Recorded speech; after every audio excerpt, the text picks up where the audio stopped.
What just happened to Bitcoin? Welcome back, everyone.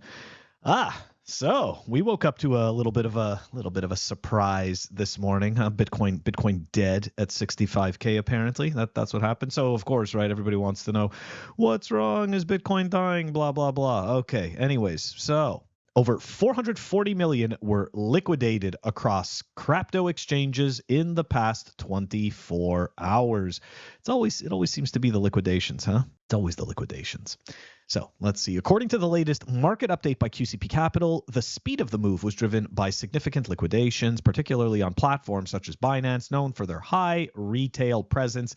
This essentially caused perpetual funding rates to fall from a whopping 77% to equilibrium. This correction nudged spot price back within the 60 to 72K range. All right, I'm calling nothing burger on this. So while this is also happening, right, to me, I think that this is kind of a little bit more important than the actual price volatility.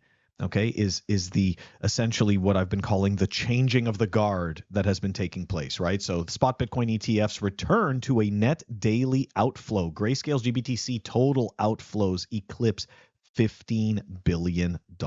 Okay. The US spot Bitcoin ETFs returned to net outflows on Monday as Grayscale's GBTC shed another 302.6 million. Now, if you're not really paying attention to the space and you're not paying attention to how the dynamics are working, you see this type of a headline and you think, oh shit, Bitcoin's dead.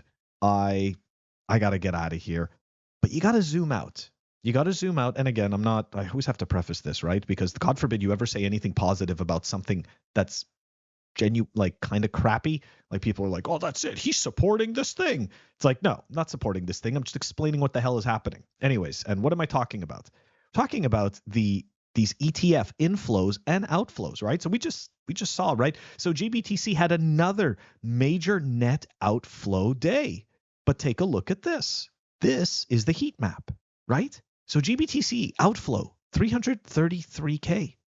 Okay? But look, FBTC 144K, IBIT 254K, ARCB 44, BitB 31. Well, if you kind of add it up, really, it's doing just fine. Okay?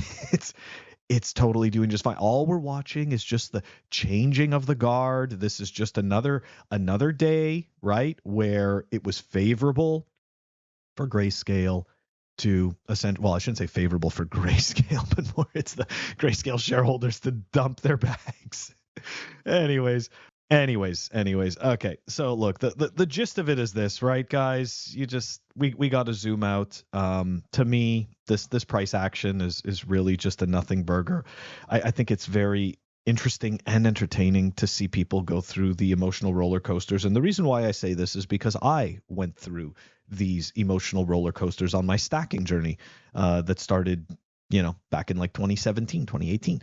So I would get pushed and pulled by all of this information, right? I would see these headlines, they would scare me. And then I would see other positive headlines and I'd say, oh, I shouldn't have sold. Really, every single day, okay, there is going to be some type of different news, okay? Like that's just obvious.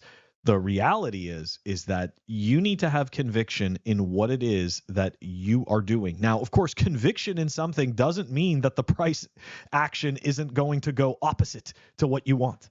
What conviction does is it allows you to be able to navigate those price fluctuations. That's what it does without making incredibly poor short-term decisions. That does it for today, guys. Short clip for a nothing dip. I'm going to catch you all tomorrow.